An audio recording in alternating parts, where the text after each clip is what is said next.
So today I'm joined by somebody who I think you're going to find absolutely fascinating, and somebody who last week did me a massive favor and I didn't even realize it until this week. And that was, she sent me a little text message and said, Steve, I've just sent you something on email, which I think you'll find really useful.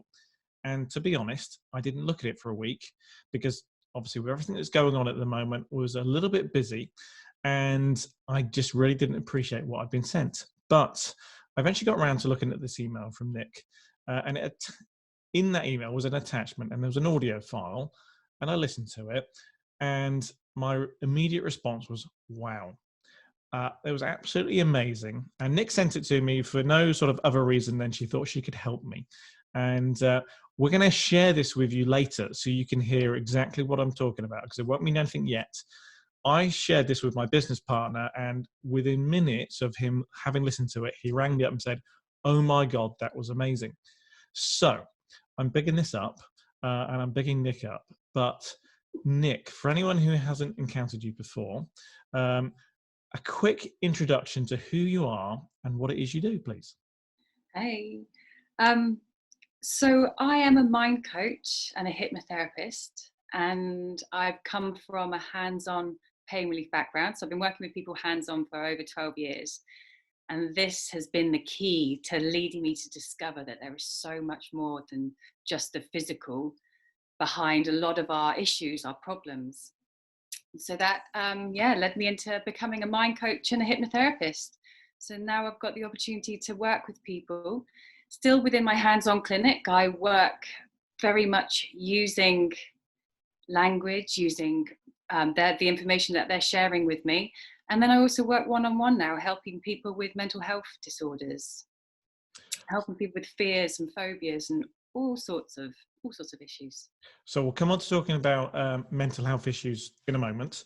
But let's talk about the audio that you sent me, because obviously the world has changed a lot in the last few weeks for everybody. And you sent me something which you thought could help. Yeah, absolutely. I mean, it's nuts. We're all being exposed to something absolutely surreal. There's a lot of panic. There's a lot of fear. And, my head was just spinning. All this information was coming in. And I was having to change my mind left, right, and center. And I didn't really know what to do. And I realized that there was a lot of people in the same situation. So the audio I put together, this one allowed people to get a sense of what fear is, because there is a strategy behind fear. It's a self-preservation mechanism. It also gave people the opportunity just to begin settling and calming down. And at this point, the immune system's going to kick back in. With all this calming down, with the brain waves beginning just to slow and ease, it's a really great opportunity to invite new information in. So my intention was just to allow people to begin making the decisions that were right for them. We're all different. We've all got different situations, different responsibilities. Advice isn't really going to be pertinent for everybody. So if I could just invite people to recognize what's going on, to be in a state of calm, grounded clarity, so then they can make the best choices that are right for them. So my intention was just to share what I do, because I do create hypnotherapy audios. This one's specific for all the information we're being bombarded with, to allow people to give people a resource and the ability to make sensible decisions and respond what's right way for them. And we're going to share this audio file with everybody as a little gift for everyone. So massive thank you for that. My pleasure. But the audio file and what you've talked about there, fear, for example. Now, I work in travel, and a lot of people listening to this are going to, up until maybe a few days ago, were working in travel as well. Now, they may not realize they are in a state of fear, quite possibly. Is that fair to say? Yeah, absolutely. There are some things that are very clear, some fears that are very obvious. When we're in a state of uncertainty and we're not too sure, the physiological response of our system actually does create a bit of fear. It does cause our body to produce some stress hormones, which also impacts in the system. So sometimes the fear is very clear, it's very dominant, very prominent, And sometimes it's just quiet, it's underlying, and it's continuous. So what does fear mean? Because, you know, I personally, I'm a natural, you know, I'm a bloke. We don't, you know, don't ever let fear, we don't recognize fear, do we? You know, we're just like the alpha male. We're not scared of anything. Yeah, everyone responds differently, and it's really cool. We all got different ways of dealing with it. So what is fear? All right, fear is a natural mechanism. It's a survival mechanism. Our system is designed for survival, so to keep us safe. If anything comes up that is a threat to our survival, then instantly our system begins a certain specific response. So our blood's redirected to our peripheral limbs. Our vision changes from being able to, to being peripheral to being very much narrow, focused on one thing, which is escape. And our energy resources get redirected. So fear initially was designed, and I'm going to bring this in, because if you think about what fear stands for, forget everything and run. That was the original, primitive years ago. Fear was designed to get us out of trouble towards safety. So in every single one of us, no matter what fear we're doing, whether it's really in your face and we're terrified and running around like a headless chicken, or whether we're being a guy, we're calm, we're cool, nothing's worrying us, no matter what level it is, it's still having these same physiological impact. All right. So your blood's being redirected, your vision has changed, and your energy. And this brings us up to the key point of our immune system, because it's the energy resources now which are required for buggering off, for running. And so our immune system gets turned off, because at the point where we're fleeing, the immune system isn't needed, it's not necessary. So let's turn it off, let's give ourselves the energy to escape the problem. So whatever fear, whatever stress we're dealing with, it's all having the same impact. So fear and stress go hand in hand. Yeah, absolutely. Because it's the hormones and other things that are happening that, create the same responses within our system. So if I got this right, fear equals stress, and stress directly impacts the immune system, which basically means if you're in a state of stress, your immune system's not working so well. Absolutely. Absolutely. We're jeopardizing it. Yeah. So that's a problem, especially at the moment when everyone's talking about health, when we need to try and be less stressed. Yeah, completely. And from what you've said there, the fear, the forget everything and run. Well, normally that's great, and I'm a control freak. For anyone that knows me, they'll know that. I do fear, or not fear, I do feel that I can't run anywhere. I can't control this situation. Where do you run when you are stuck at home? Yeah, and this is the biggest challenge we're all faced with now. We cannot run from this. We can't even see it, for God's sake, so we definitely can't run from it. This is the biggest challenge. So this is when we have to start becoming a bit more responsible and a bit more accountable for our well-being. So it's about bringing in things into our daily routine that can help alleviate the stress. Number one thing is turn the blinking TV off. Stop reading all the stuff. Give yourself time out, because otherwise we're being invaded into our living rooms, into our screens constantly. All right. So, take and also do things responsibly. So when you need to listen to it. We know when we need to update what we're doing so we can keep ourselves safe and everybody's safe. It's about being responsible, reducing that down, and then getting involved with nourishing activities. We're all different. Some people really benefit from like meditating and yoga, reading a book, something that's going to take you away somewhere, listening to music. I'm getting on my skipping rope, or just doing anything that allows you to break up the monotony, to change your chemical state. Because the moment you change and begin doing something different, well, then your system interrupts that fear neurology, that stress neurology, and immediately your immune system turns back on, which is pretty cool. So it means we've got a lot of scope for getting our system back on again. Now, some people do find it really difficult to shut down their internal dialogue, focus on a book, focus on meditation. It's not easy. It is a skill that's learned. So this is when we've spoken about an anchor before, and I can go into that again, that there's this method where we can anchor a state that we've experienced before. So if you're feeling stressed and it's not suiting you, have a think about what you want instead. So a lot of the time, some people just want to feel happy. They want to feel relaxed. I like to feel clear and grounded so I can just be free to concentrate. And a really great thing to do is allow yourself to remember when you've experienced this before. So take yourself back to it, remember it, relive it. Notice what's around you, what the sounds are, what you were feeling. If you were somewhere warm, just get a sense of the sunshine on you. Really immerse yourself in it.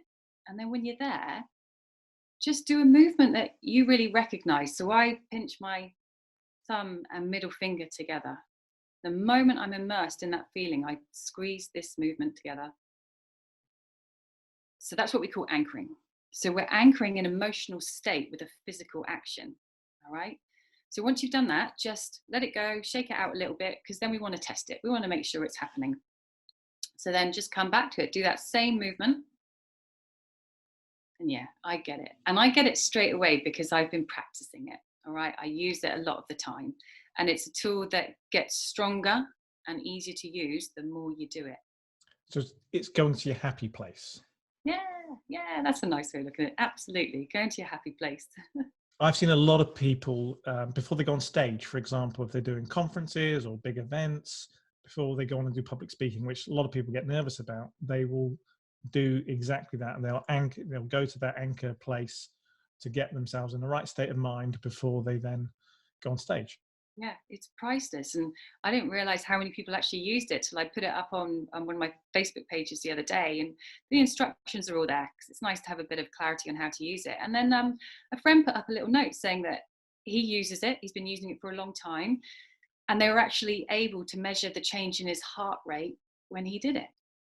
So this means there is scientific evidence that it actually influences and impacts on our system, which also means that our immune system is coming back on. If you're anchoring a calm or a happy place, you're putting your immune system back on, which is absolutely brilliant at this time. So you're squeezing your finger and thumb together. Is that a typical anchor, or are there other anchors that people will do? Yeah, like there's quite a common one because it's discreet, so it's a bit more subtle. Yeah. You've probably seen pre-events like races in the Olympics. Some people do like tap shoulder, forehead, or before they're gonna convert a try or something, people have their little routines.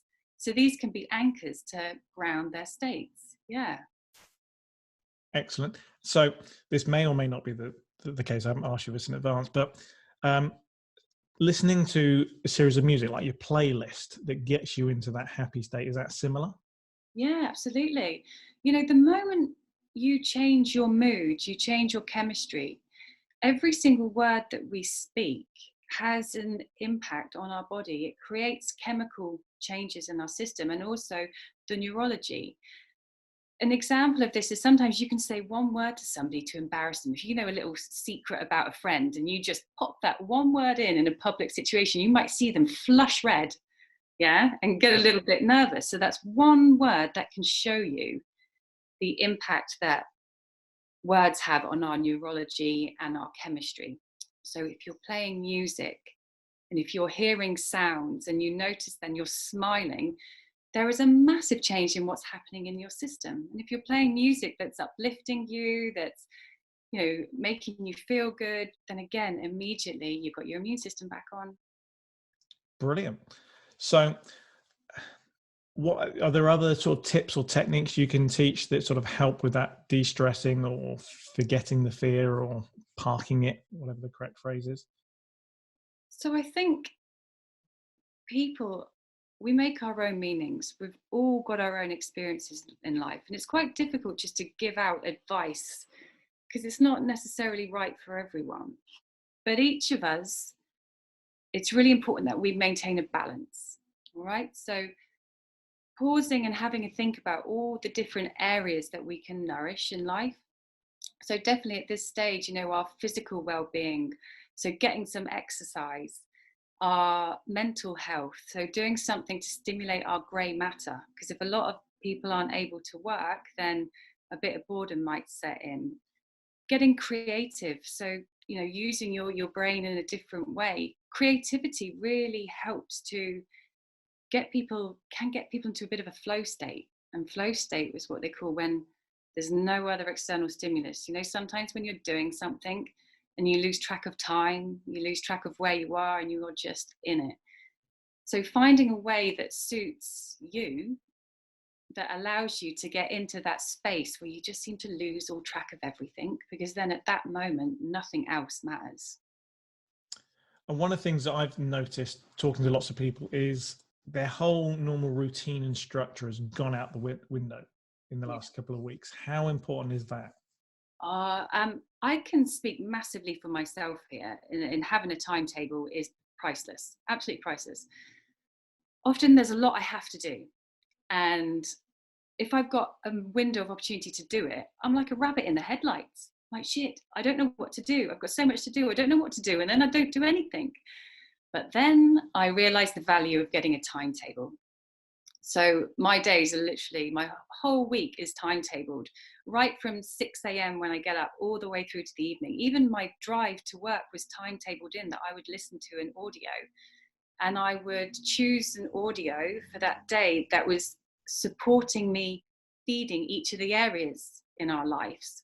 So the things like career, finance, relationships, family, friends, physical health and well-being, and environment. These are all the areas that it's really important to get balance in. So I made sure in my timetable, of course, I was factoring my work, that goes without saying, but I made a point of factoring in all the other areas, timetabling in all the other areas, so I could really get a bit of wholeness happening, get a bit of structure and routine, because interruptions happen, and this is a massive interruption to everyone's life. So some people may find it beneficial to get a bit of a process in place, to get all the ideas that we have, bring them down, get a process going, get a timetable. So if you get stuck and you get moments of wobbles or something's thrown a curveball at you, you can see where you're at, see what needs to be done, and crack on. And what about situations like people have gone from being very busy to all of a sudden not very busy at all, because life has changed so much? So they're thinking, well, I haven't got anything to do now. So how can I create structure? Yeah. Often when we're in a bit of panic, this is what happens. We go blind, we go blank in our minds, because this possibly then is a bit of underlying fear, you know, like you mentioned earlier, that underlying quiet fear. So at the moment, also be nice to yourself. This is a massive transition. This is a massive change. We're going to be blank and, well, I've got nothing else to do. I don't know what to do, because we are going through a process of change and stress and turmoil, uncertainty. So if you're in a position you think, well, I've got nothing to do, well, perhaps just go and skip on your skipping route, read a book, listen to some music, get yourself into a better state, use your anchor if you've got one, and then sit down and have a think.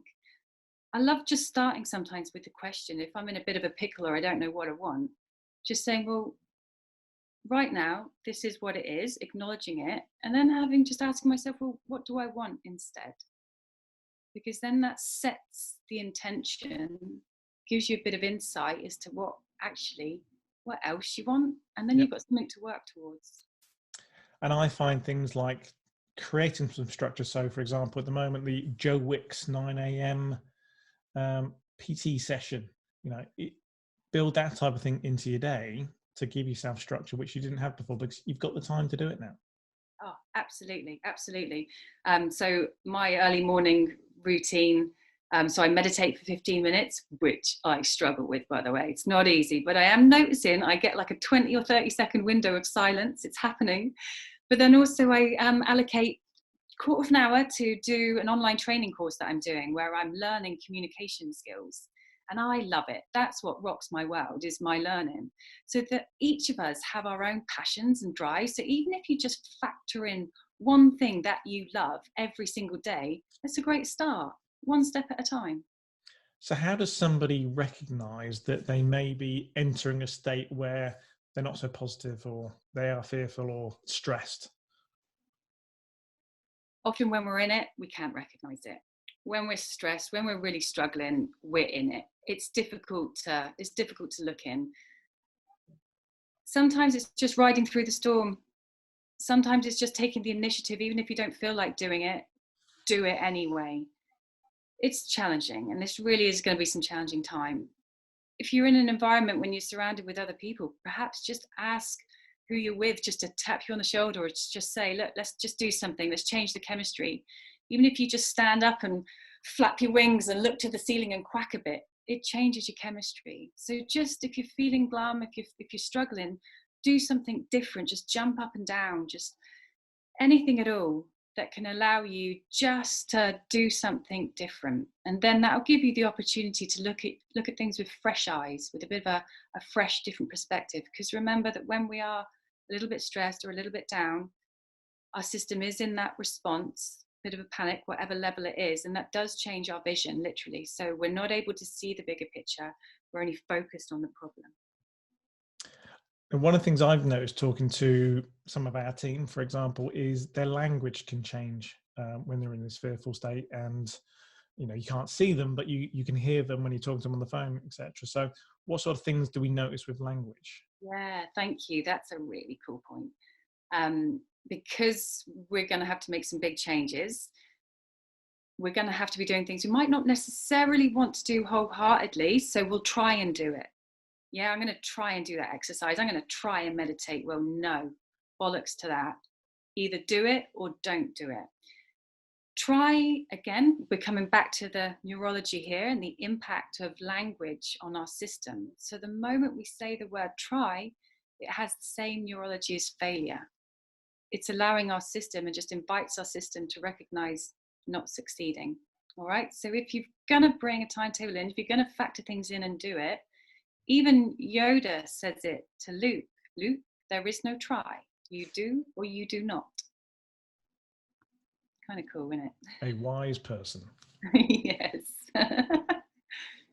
I was taught, Tony Robbins, fantastic sort of life coach. He says, I think it was him, do 24 hours where you're not allowed to say anything negative. You've got to phrase everything in a very positive way. And you've got to catch yourself, even thinking it, and rephrase it into a positive state. Yeah, absolutely. Now that really helps link us into, again, the neurology of your language, because it becomes an addiction.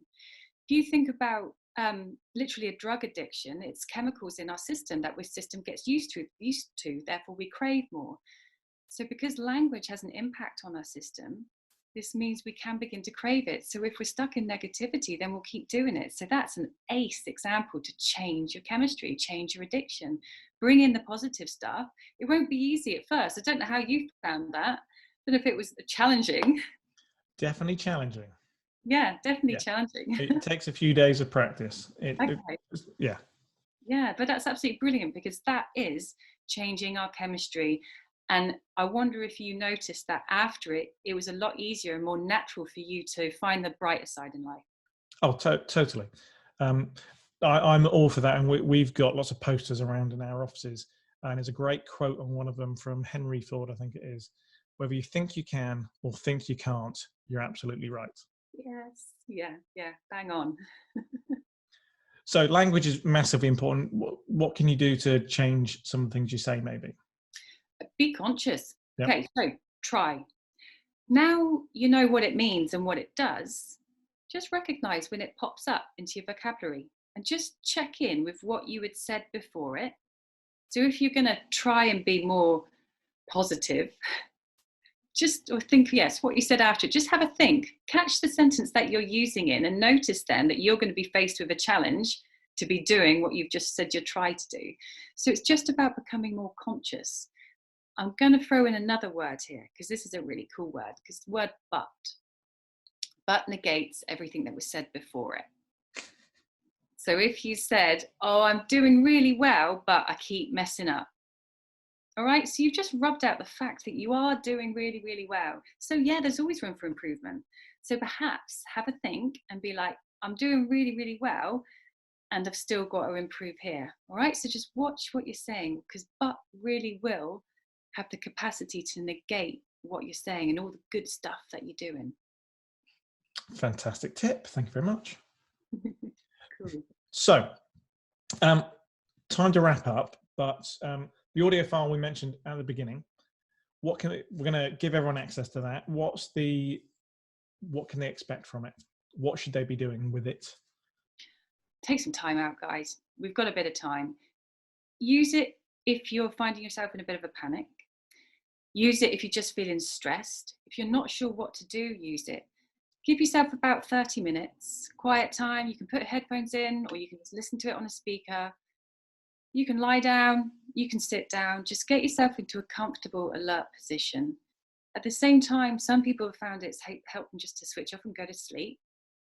So if you're struggling to sleep at night, just play it before you go to bed. There's some other ones on the same SoundCloud platform that are directly for sleep as well, if you need a bit of help with that. But just give yourself a window of 30 minutes, sit down, have a listen. And after that, see how you feel. Notice the differences. Brilliant. Thank you very much. So we're going to give everyone access to that. It'll be linked with this recording. So if anyone would like to find out more about what you do, Nic, and how you could help them and how they could get involved, what's the best way to find out more about you? So at the moment, I guess crack onto Facebook. I've got an open mind coaching group, which has a lot of audios in. That's where I put all them up there. You'll find some for all sorts of different things, ranging from seeking answers and inspiration if you've got questions that you want answered within yourself, things for overeating, some for loneliness.